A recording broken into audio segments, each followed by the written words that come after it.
berikan hormat Bapak Gembala kita ibadah kita bersama. Terima kasih Bapak dan nama Yesus dan bersyukur pada pagi ini kami boleh berkumpul bersama-sama kami. Sebuah kerinduan dari hati kami boleh memuji menyembah Tuhan. Kiranya hadirat Tuhan, urapan daripada Tuhan menyatakan atas kehidupan kami sebagai kita pribadi. Ya kami yang hadir pada saat ini, kami boleh kekuatan yang daripada Tuhan. Kami boleh mendapatkan hikmat daripada Tuhan untuk dapat menjalankan hari-hari kami. Karena kami tahu Tuhan bahwa hari-hari yang kami jalani tidak semuanya mudah. Akan ada berikut-berikut, akan ada banyak batu-batu yang menghalang kehidupan kami. Kami membutuhkan akan hikmat daripada Tuhan. Kami membutuhkan kuasa yang daripada Tuhan. Sehingga kami boleh menjalani kehidupan kami dengan kemenangan, dengan sukacita dan sorak daripada Tuhan. Yang memberkati akan ibadah kami. Kami semua terlibat dalam pelayanan. Kami umatnya sudah hadir maupun yang dalam perjalanan. Mari Tuhan pimpin, Tuhan tolong kami semua. Biarlah kami boleh merasakan sesuatu yang jauh daripada Tuhan. Terima kasih Bapak. Di dalam nama Yesus Kristus kami membuka ibadah kami mengucapkan syukur. Haleluya. Amin. Amin. Haleluya. Sekali lagi shalom. Ada sukacita, amin. Haleluya. Boleh kalian tepuk tangan yang terbaik buat Tuhan pada saat ini. Haleluya. Bila pada saat ini kita akan bersukacita buat nama Tuhan Allah kita. Saya undang kita sama-sama bangkit berdiri. Kita katakan kepada Tuhan, kita bersyukur buat anugerahnya, buat pertolongannya dalam kehidupan kita. Kita angkat pujian kita, datanglah kebaikan dengan hati bersyukur. Haleluya. Haleluya.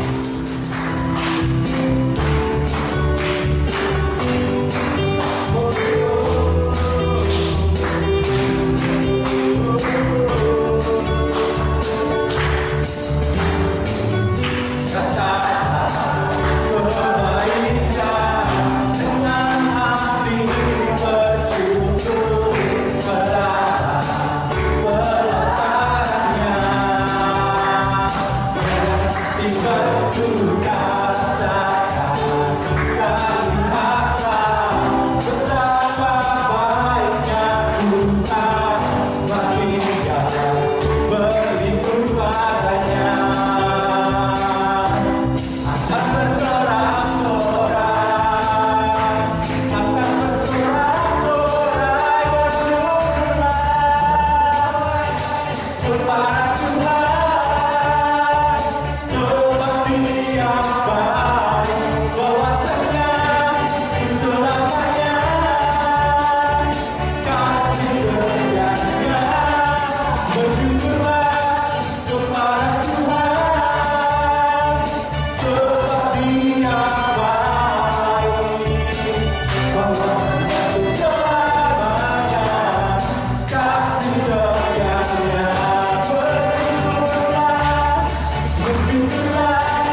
Silakan duduk kembali.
Bersyukur pada kesempatan pada pagi ini kita boleh berkumpul kembali. Kita boleh memasuki minggu ketiga di bulan November tahun 2020. Semua karena kasih dan pemurahan Tuhan. Di Tuhan, saat ini kita akan belajar satu kebenaran firman Tuhan yang saya beri judul Merawat Manusia Rohani. Kita akan buka Alkitab kita di dalam Injil Lukas pasal 11 ayat 24 sampai dengan ayat yang ke-26. Kita akan baca sama-sama. Injil Lukas pasal 11 ayat 24 sampai dengan ayat yang 26. Dikatakan dengan firman Tuhan, apabila roh jahat keluar dari manusia, ia pun mengembara ke tempat-tempat yang tandus, mencari perhentian, dan karena ia tidak mendapatnya, ia berkata, aku akan kembali ke rumah yang telah kutinggalkan itu. Maka pergilah ia dan mendapati rumah itu bersih, tersapu, dan rapi teratur. Lalu ia keluar dan mengajak 7 roh lainnya yang lebih jahat daripadanya, dan mereka masuk dan berdiam di situ. Maka akhirnya keadaan orang itu lebih buruk daripada keadaan yang semula. Tapi saudara sekalian yang kasih nama Tuhan Yesus, ini adalah salah satu pengajaran Tuhan yang Tuhan sampaikan kepada kita orang-orang percaya. Saya beri judul perenungan kita tentang bagaimana manusia itu. Nah, kita lihat lebih dahulu di dalam pernyataan firman Tuhan apa yang dituliskan Rasul Paulus. Dikatakan, semoga Allah damai sejahtera menguduskan kamu seluruhnya. Apa itu seluruhnya? Dikatakan, dan semoga roh, jiwa, dan tubuhmu. Ya. Dikatakan roh, jiwa, dan tubuhmu terpelihara sempurna dengan tak bercacat. Sampai kapan? Pada kedatangan Yesus Kristus Tuhan kita. Hari-hari ini anak-anak kami sudah mulai bijak, ya, sudah pintar dan mulai belajar dan mulai pintar merawat tubuhnya. Ya. Dia rajin pakai masker, bukan masker yang kita pakai, ya, masker pajak, ya. Kulitnya mulai hitam dikit, diapakan, ya kan? Dan saya yakin kita semua, khususnya kaum hawa, sangat sensitif dalam merawat tubuh. Ya kan? Wajar sekali. Bahkan di kalangan artis pun mereka akan membeli sesuatu yang wow, begitu mahal begitu. Merawat tubuh sangat penting, dan kita laki-laki juga kalau bisa badan kita dikatakan selalu six pack, ya, bukan one pack, ya. Beda kalau sudah berkeluarga seperti saya, Pak Tirsa, sudah nggak six pack lagi, sudah one pack, ya.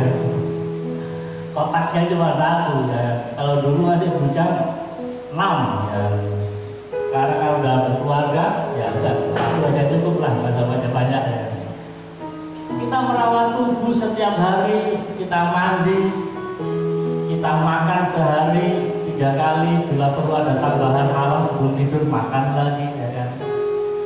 Dan dalam situasi yang seperti ini pandemi, kita nggak biasa minum vitamin, kita beli vitamin, ya kan.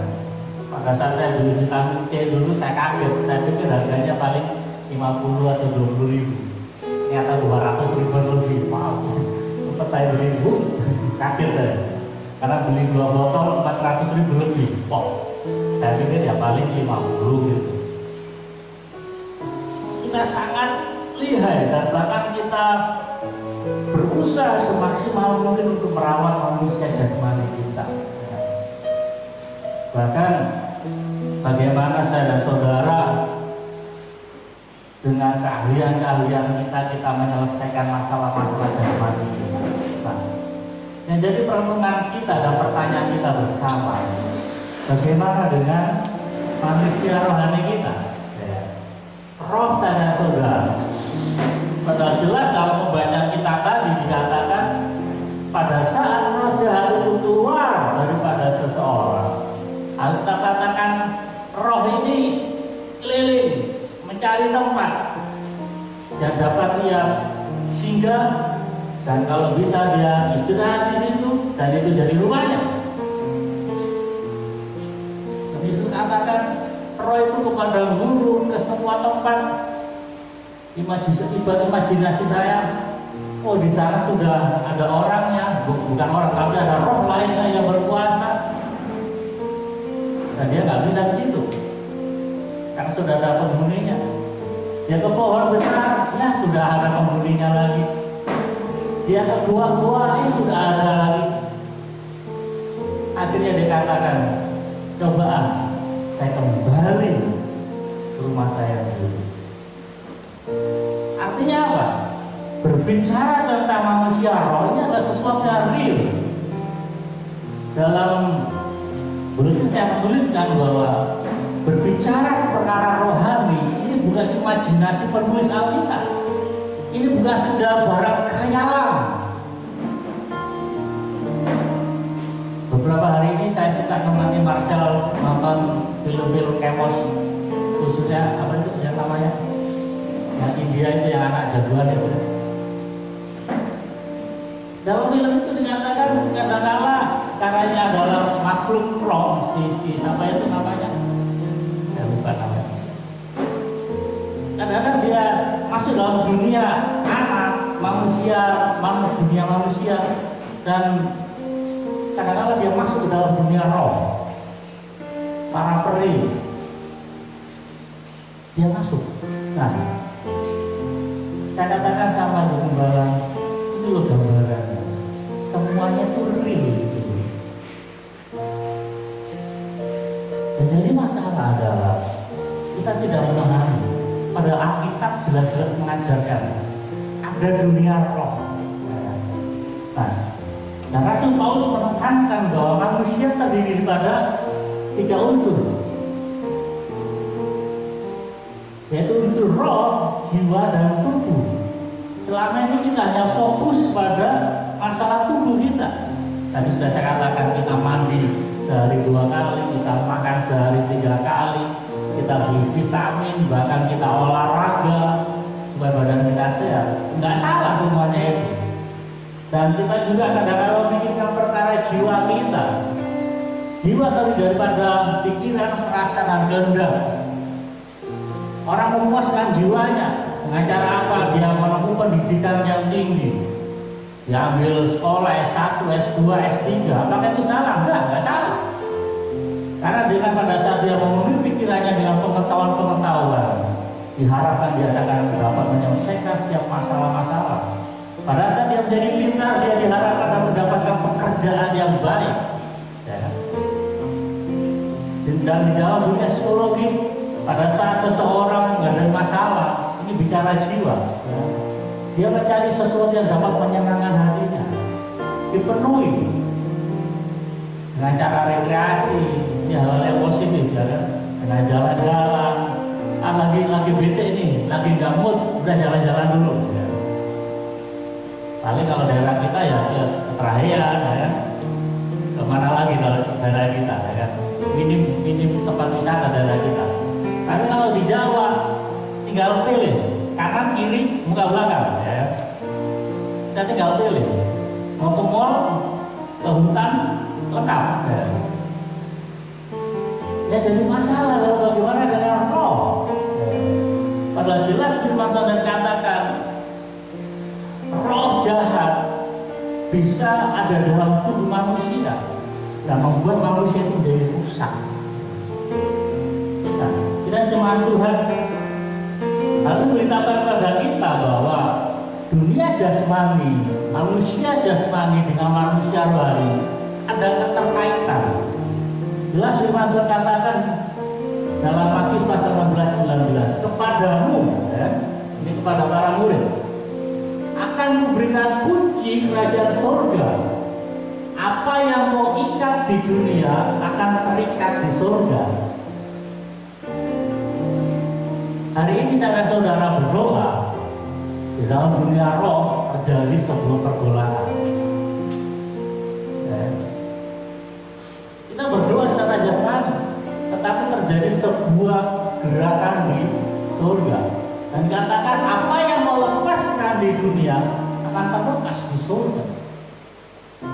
Hal ini beritakan pada kita bahwa ada keterkaitan, ada hubungan antara manusia jasmani dengan manusia rohani kita.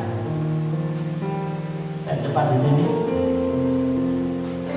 Sehingga Yesus mengatakan pada kita, Berjaga-jagalah dan berdoalah supaya kamu jangan jatuh dalam pencobaan. Masalahnya di sini, roh memang menurut, tetapi daging lemah. Selama ini kita terbalik sebagai orang-orang percaya. Kita memperkuat daging kita memperkuat akan jasmani kita. Padahal daging itu lemah banget.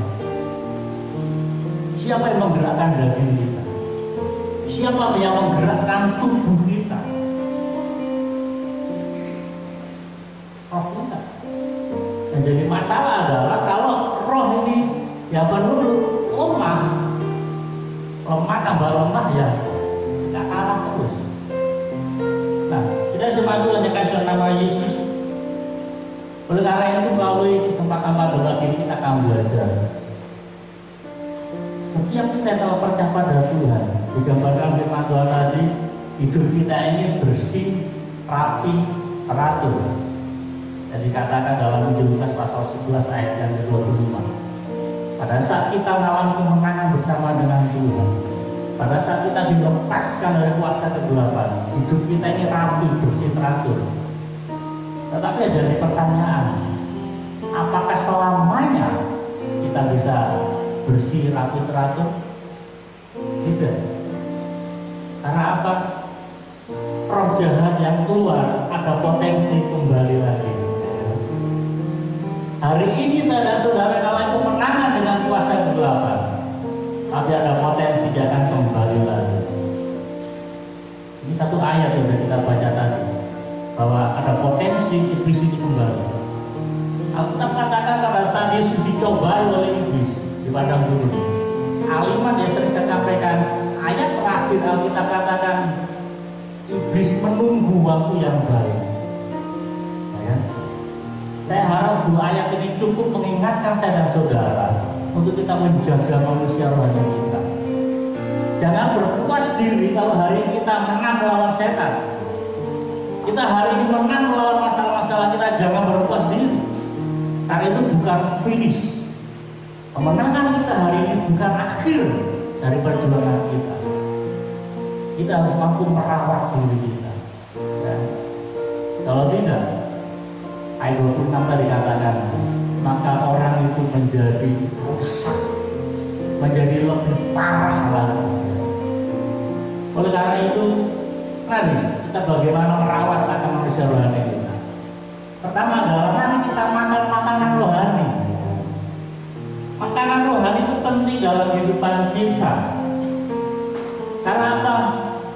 Pada saat kita mengalami pembaruan di dalam Tuhan, kita digambarkan seperti Yesus menjawab katanya, aku berkata kepadamu, sesungguhnya jika seorang tidak dilahirkan kembali. Ayat ini Yesus kata pada siapa? Nikodemus. Ya. Ayat ini Yesus tidak sampaikan kepada orang yang berdosa atau orang yang tidak tahu firman Tuhan. Tetapi Yesus sampaikan kepada Nikodemus. Siapa Nikodemus? Nikodemus adalah ahli Taurat. Dia seorang pengajar hukum Allah. Tetapi Yesus katakan, sesungguhnya jika seorang tidak dilahirkan kembali, ia tidak dapat melihat kerajaan Allah. Artinya apa? Pada saat saudara-saudara percaya kepada Tuhan, digambarkan kita ini dilahirkan kembali. Meskipun kita sudah berubah, ya. Dalam ayat itu kata ayat yang keempat, Guru, bagaimana mungkin saya sudah tua ini masuk lagi ke rahim ibu? Bukan masalah manusia jasmaninya yang sudah tua, tetapi manusia rohani yang harus dilahirkan kembali. Nah, itu sampaikan yang sama. Dikatakan jadilah sama seperti bayi yang baru lahir, yang memerlukan apa? Ya selalu ingin akan air susu yang murni dan rohani. Artinya apa? Pada saat kita dilahirkan baru, kita mengalami pembaruan dalam Tuhan, kita mesti mendapatkan nutrisi.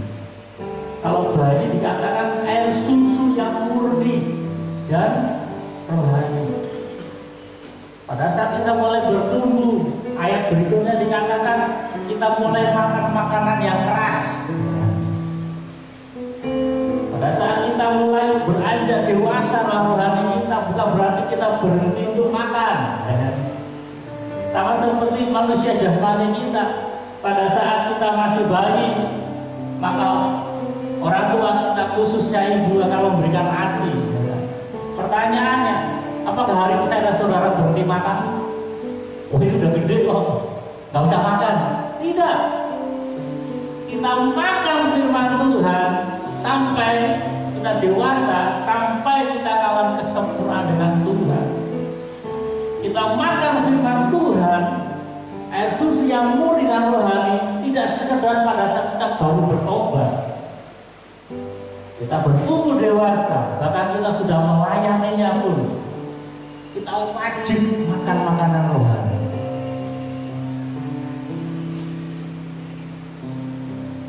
Nah, Yesus katakan seperti ini.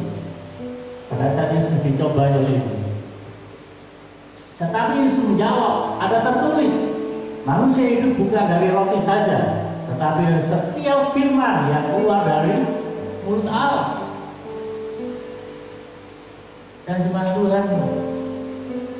Jadi pertanyaan dan pertanyaan kita, apakah sampai hari ini saudara masih menyukai firman Tuhan? Apakah sampai hari ini kita masih suka merenungkan firman Tuhan menjadi sebuah kebutuhan rohani kita? Ataukah firman Tuhan sudah menjadi sebuah kebosanan? Kita lihat Alkitab, kita colek, wah debunya tebal, ya kan? Kalaupun di HP kita ada Alkitab, kita lewatkan terus, ya kan? Kita geser, kita klik YouTube, kita klik WA, kita klik Facebook, kita klik Instagram, pas lihat gambar Alkitab lewat. Tidak ada ketertarikan dalam diri kita untuk klik Alkitab dan kita baca di dalamnya. Bahaya, saudara. Bahaya. Jelas firman Tuhan katakan kita hidup bukan dari roti saja. Artinya saya saudara sampai hari ini perlu makan makanan jasmani, tetapi juga perlu makan firman Allah yang keluar dari mulut Allah. Itu yang pertama. Jadi bagaimana saudara merawat manusia jasmani, manusia rohani kita? Mari kita makan makanan rohani, yaitu firman Allah. Nah, perkara yang kedua, nah ini keren kabarnya. Mari kita memiliki perlengkapan perang rohani. Rasul Paulus menyampaikan kepada jemaat di Efesus dan kepada kita semua. Paulus mendapatkan sebuah pewahyuan daripada Tuhan bahwa seorang Kristen yang menang dalam sebuah pertempuran rohani bila dia memiliki perlengkapan senjata rohani. Ada beberapa hal. Pertama, yaitu berikat tinggalkan kebenaran. Ya kan jelas ya? Atau tak kabur-kabur. Yang kedua adalah baju zirah keadilan. Ini baju zirah. Kemudian kerelaan memberitakan Injil, berkasutkan kerelaan memberitakan Injil. Kemudian ada perisai yang digambarkan tentang bicara iman. Kemudian ada ketopong berbicara tentang keselamatan. Dan yang terakhir kembali firman Allah. Dan jemaat Tuhan, kalau saya catat di sini ada 6 perlengkapan perang rohani. Artinya tidak cukup kita hanya memiliki keadilan, kita berlaku adil. Tidak cukup kita hanya berbicara tentang iman. Padahal iman sesuatu yang biasa, ya. Para nabi-nabi Para nabi-nabi melakukan perkara mujizat dengan iman. Tetapi itu tidak cukup. Rasul Paulus menyampaikan pada kita ada 6 perlengkapan rohani, senjata rohani, yaitu berikat pinggang kebenaran, baju tirai keadilan, kerelaan mengerjakan ini, kemudian perisai iman untuk menangkal semua serangan-serangan panah api si jahat. Suatu saat kita akan bahas ini secara pelan, secara detail. Cuma pada pagi ini saya sampaikan satu hal.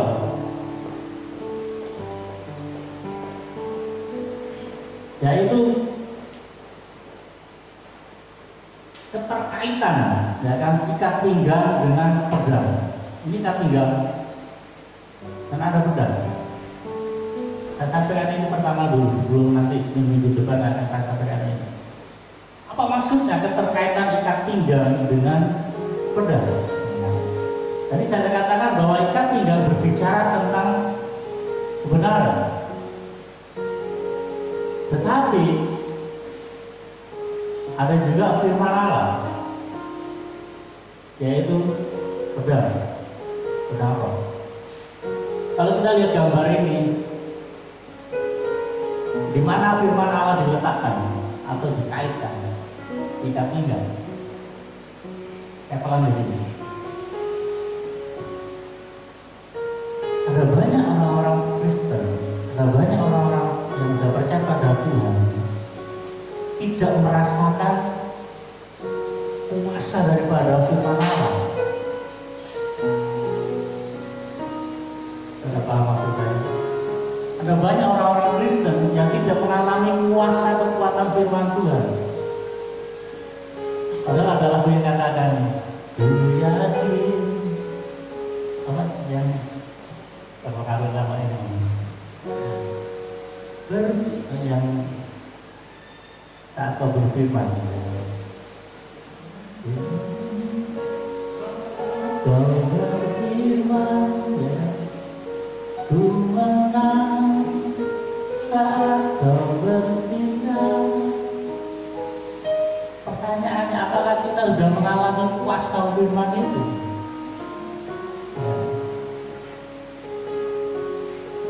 Kalau kita tiap hari sudah melakukan, kita sudah membaca firman Tuhan, kita sudah memiliki firman Tuhan dalam bedah. Tetapi pertanyaan, mengapa kita tidak mengalami kekuatan kuasanya? Jawabannya bisa jadi pedang ini berdiri sendiri, kita tidak hidup dalam kebenaran.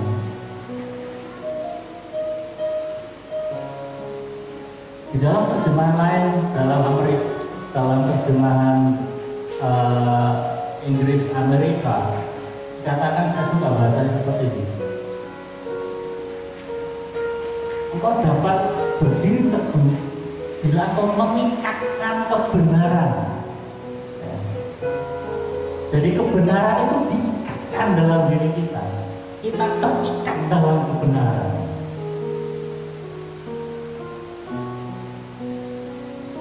Saya simpulkan satu kalimat seperti ini.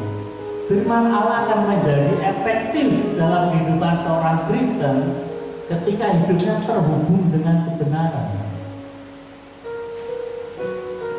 Berapa maksud saya?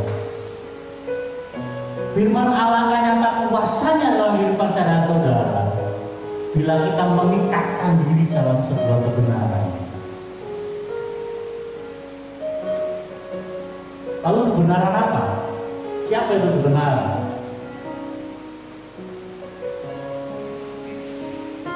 Dalam bahasa Yunani dikatakan kebenaran adalah aletheia.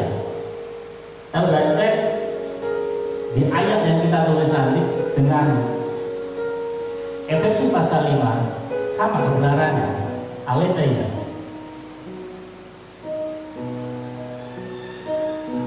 Yesus katakan seperti ini. Ini perkataan Yesus.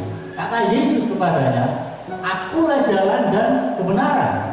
Kebenaran ini ditulis dengan bahasa yang sama, bahasa Yunani, yaitu aletheia. Dan Efesus pasal yang ke-6, berikat pinggang kebenaran, kebenaran juga sama, aletheia. Artinya apa? kebenaran yang kita cekkan dalam diri kita adalah Yesus. Kita terhubung dengan Yesus selalu. Dan ayat yang lain sampaikan dalam Injil Yohanes pasal yang ke-16 berbicara tentang pokok anggur yang benar.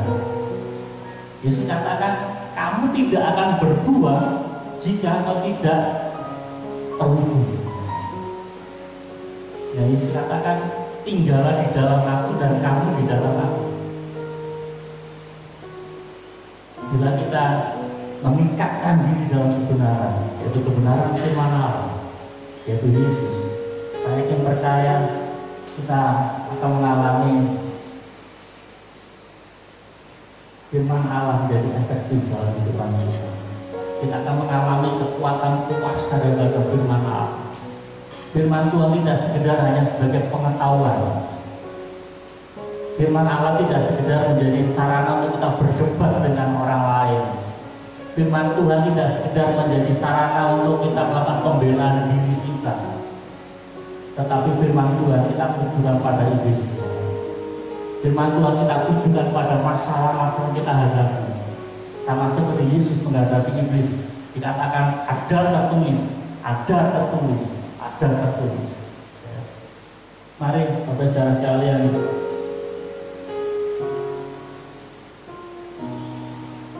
kebenaran itu adalah Yesus, dan mari kita hidup di dalamnya. Dan kita akan mengalami kekuatan kuasa firman. Firman tidak sekedar menjadi pengetahuan semata, tetapi hidup dalam hidup kita. Perkara yang ketiga, bagaimana kita dapat melatih dan merawat manusia rohani kita. Ini saya punya gambar. Nah, lagi angkat besi. Baru itu berat. Bisa berbicara tentang latihan rohani. Paulus sampaikan kepada Timotius, anak rohaninya, kabarnya masih muda, dikatakan latihan badani terbatas gunanya, tetapi ibadah itu berguna dalam segala hal karena mengandung janji baik untuk hidup ini maupun hidup yang akan datang. Latihan rohani ada dua hal yang perlu saya sampaikan. Sebenarnya ada banyak, cuma dua hal yang saya sampaikan. Yang pertama adalah beribadah. Sama seperti ini, saudara-saudara beribadah ini melatih. Bukan ibadah melatih. Jadi seperti Tuhan sampaikan pada kita bahwa pada saat kita beribadah kita sementara melatih. Sehingga dalam gambar saya ambil orang sedang fitness, orang sementara melatih akan otot-ototnya.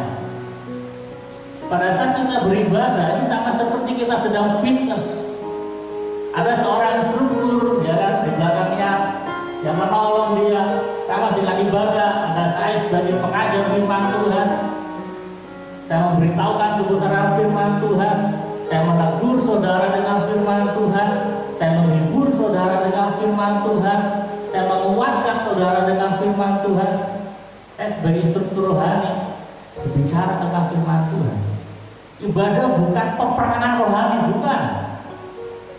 Ibadah adalah sebuah latihan.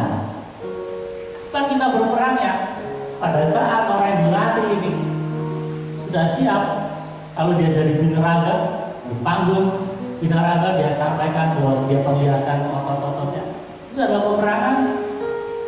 Sama juga pada saat kita ibadah kita sementara melatih. Kita ada di dalam fitness rohani kita. Kapan peperangannya? Pada saat saudara keluar dari gereja. Saudara masuk dalam pekerjaan, masuk dalam rumah, masuk dalam segala masalah-masalah itu adalah peperangan kita. Dan situ kesempatan kita mempraktekkan akan firman Tuhan. Jadi ibadah merupakan sebuah sarana latihan. Bagaimana katakan di dalam ibadah ada janji, ya kan? Janji untuk hidup yang sekarang, hidup ini sekarang maupun untuk hidup yang akan datang.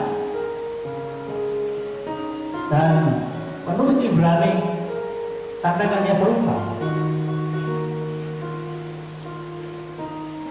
Dikatakan janganlah kita menjauhkan diri dari pertemuan-pertemuan ibadah kita seperti yang dibiasakan oleh beberapa orang. Jadi dari dulu sudah ada orang membiasakan tidak ibadah. Apalagi Ibrani ini ditulis oleh seorang penulis, banyak tafsirnya. Ada yang katakan oleh Petrus yang nulis, ada yang katakan Paulus. Tapi tanpa kita berdebat siapa penulisnya, penulis kitab Ibrani ini ditujukan kepada orang-orang Yahudi Kristen yang ada di perantauan. Mereka tersebar di beberapa tempat, dan penulis Ibrani sampaikan kepada orang-orang Yahudi Ibrani dan orang-orang Ibrani atau orang-orang Yahudi Kristen, jangan kita menjauhkan diri dari pertemuan-pertemuan kita. Karena apa? Pada saat kita dalam pertemuan, ada dikatakan ada nasihat, ya, ada penghiburan di dalamnya. Mungkin hari-hari ini orang beralasan, Pak, lagi pandemi nih, nggak boleh ke gereja. Ya. Artikel itu muncul beberapa bulan yang lalu. Artikelnya apa? Ada ungkapan luar kata seperti ini: iblis berhasil menutup gereja sehingga orang tidak bisa ibadah di gereja. Tetapi ada sebuah sanggahan katakan, gereja boleh ditutup karena pandemi, tapi gereja pindah ke rumah masing-masing. Artinya apa? Kalau hari ini saudara-saudara bisa berkumpul lagi di gereja, ini adalah sebuah kasih karunia, adalah sebuah kesempatan yang baik. Tetapi bagi saudara kita yang tidak beribadah di gereja, apakah tidak dapat bersekutu? Tuhan sudah mempersiapkan media. Tersedia medsos, ada YouTube sebagai sarana ibadah online kita. Oleh karena sesuatu dan alasan yang tidak memungkinkan ibadah, bukan berarti tidak beribadah. Jangan menjadi sebuah alasan semata, Pak, pandemi nggak bisa ibadah, tapi keluyuran ke sana ke sini, ya kan? Apakah itu bukan sebuah kebohongan dalam diri kita? Mari kita mengerti diri kita dalam ibadah kita. Hal yang kedua, apa itu latihan rohani? Yaitu melayani sesuai dengan karunia.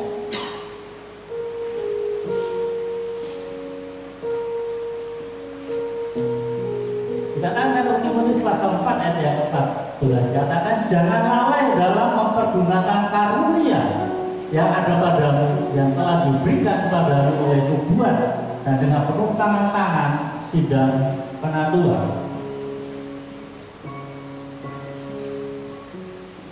Timotius sebagai seorang hamba Tuhan muda,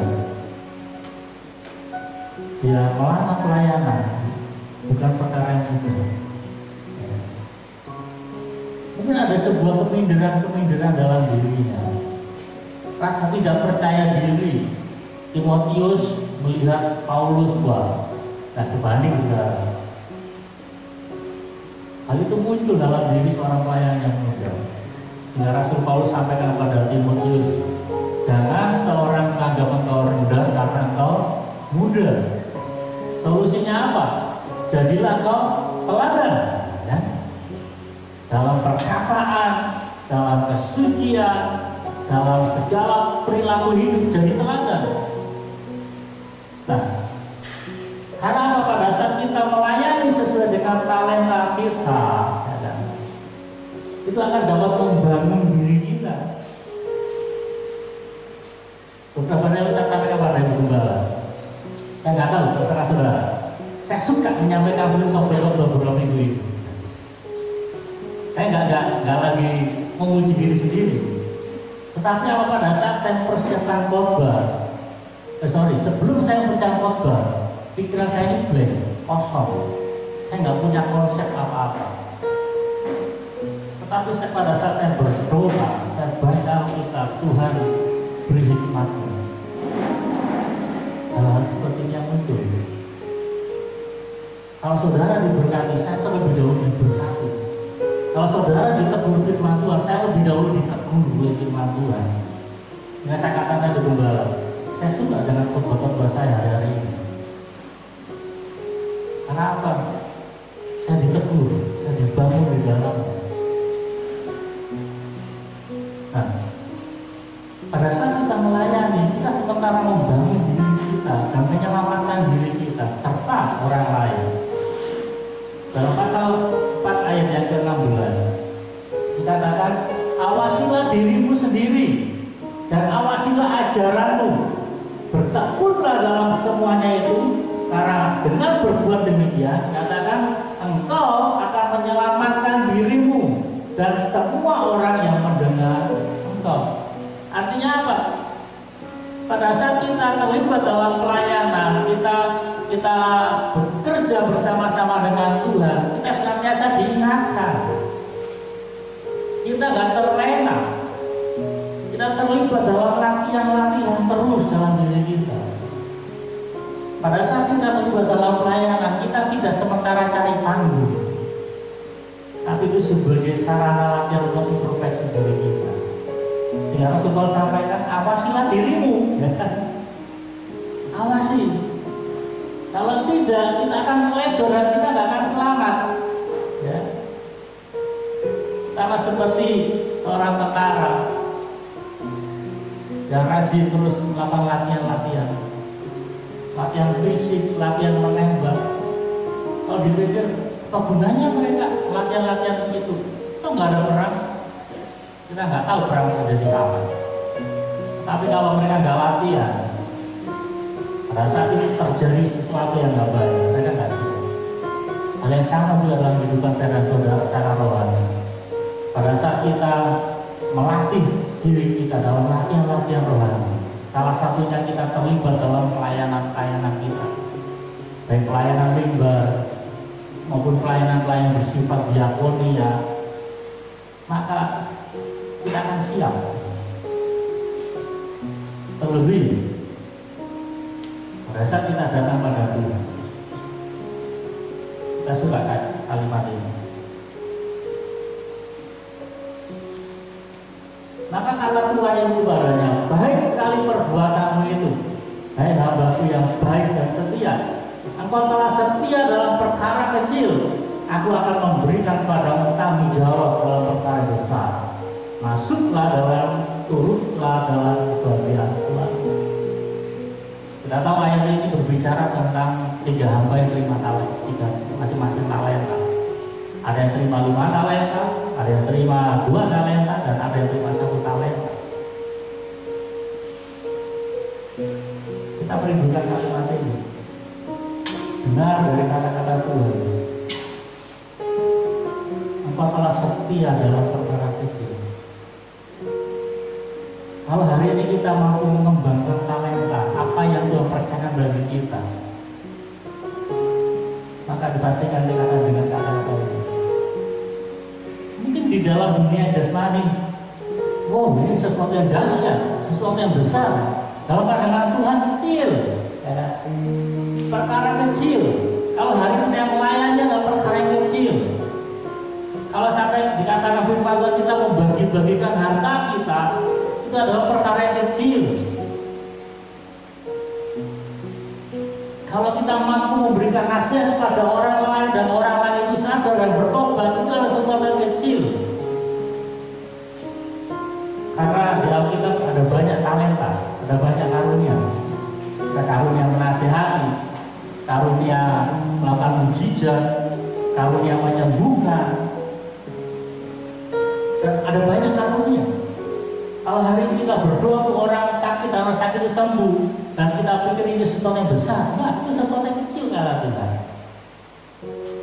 Mari, apapun talenta yang Tuhan percaya bagi kita hari ini, kita kerjakan, kita kembangkan, kita rindukan katanya. Masuklah dan turutlah dalam kebahagiaan Tuhan. Mari, saudara sekalian, tidak panjang lebarkan firman Tuhan. Mari kita rawat akan manusia rohani kita. Kalau kita begitu giat merawat akan manusia jasmani kita, jangan lupakan manusia rohani kita. Mari kita makan firman Tuhan, renungkan firman Tuhan dalam kehidupan kita. Mari kita melakukan latihan-latihan rohani, baik dalam ibadah kita, baik dalam mengembangkan talenta yang Tuhan percaya bagi kita, ataupun yang jangan lupa kita miliki perlengkapan peran di dalam. Tapi kita bahas itu secara detail untuk menolong kita, untuk kita bertumbuh di dalam Tuhan. Mari kita tundukkan kepala, kita berdoa.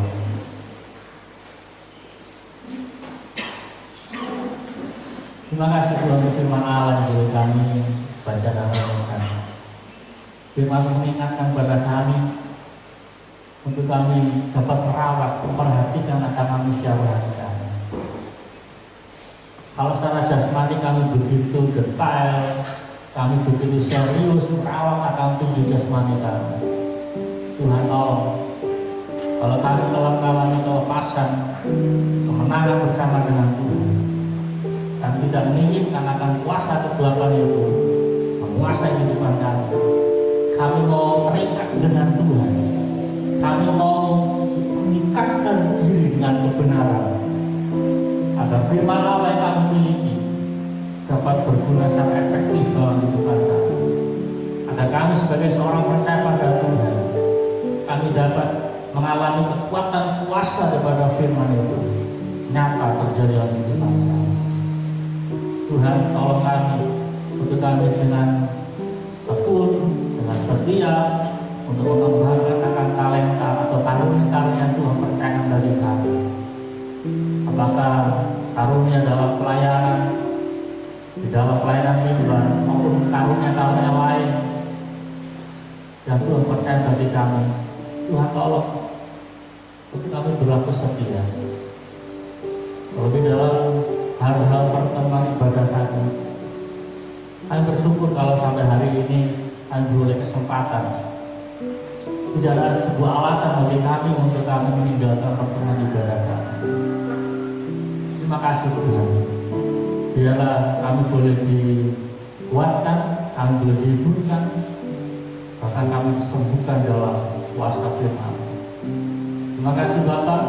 Saat ini kita berdoa untuk umat, biarlah kasih karunia Allah nyata atas kehidupan mereka. Segala pergumulan dan persoalan mereka hadapi dalam sekolah, dalam pekerjaan, dalam rumah tangga, biarlah kekuatan kuasa Allah nyata dalam kehidupan mereka semua.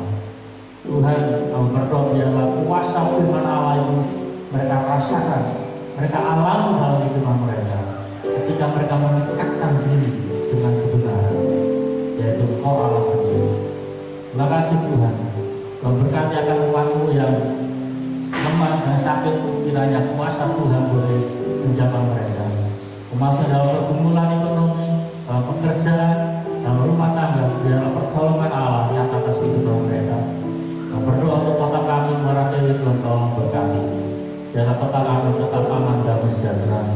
Di tengah berjalannya pilkada, dan berdoa keamanan kita kepada Tuhan. Segala pihak-pihak yang berusaha untuk mengacaukan situasi yang ada, kami akan patahkan di dalam nama Yesus. Biarlah kedamaian, ketentraman, kesejahteraan tetap nyata atas kota kami. Polemik-polemik yang ada tidak mampu memecahkan persatuan daripada warga Barito Utara. Terlebih secara nasional kami juga berdoa untuk bangsa dan negara kami. Tuhan, kalau boleh menolong, biarlah pemerintah boleh bersikap bijaksana, bersikap adil di dalam menghadapi konflik-konflik atau masalah-masalah yang tetap terjadi. Khususnya hari-hari ini, di mana demo untuk menentang akan undang-undang kita kerja, mari Tuhan tolong. Biarlah segala sesuatu yang bukan daripada Tuhan gagalkan. Tetapi segala sesuatu yang berasal daripada Tuhan tegakkan atas bangsa kami. Terima kasih Bapak. Tuhan berkati akan para pemimpin kami di tingkat nasional sampai dengan di daerah-daerah. Terima kasih Tuhan. Ini doa dan ucapan syukur kami dan disempurnakan dengan doa yang Tuhan ajarkan atas setiap orang-orang percaya. Bapa kami di surga, kudus dengan nama-Mu. Datanglah kerajaan, jadilah kehendak-Mu di bumi seperti di surga.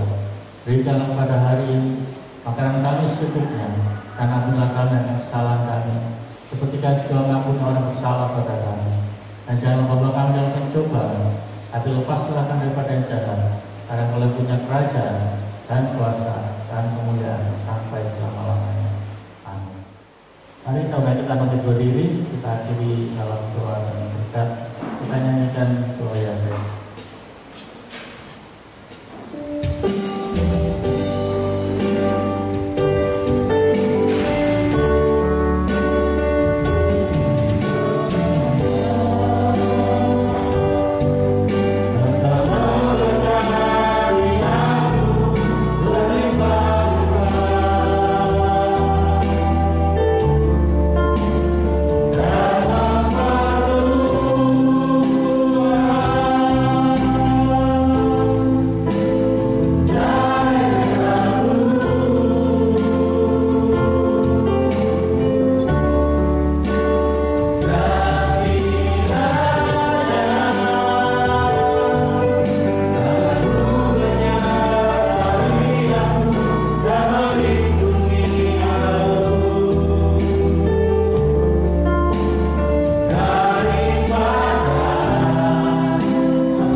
Kasih karunia dan damai sejahtera serta sukacita berasal dari surga, serta kekuatan kuasa ilahi dari Tuhan kita Yesus Kristus, serta penghiburan kasih-Nya kekal. Terimalah berkat Tuhan ini hanya di dalam nama Bapa, dan di dalam nama Anak, dan di dalam nama Roh Kudus. Dari pagi ini sampai Tuhan Yesus Kristus datang kedua kalinya. Bapa, terima kasih.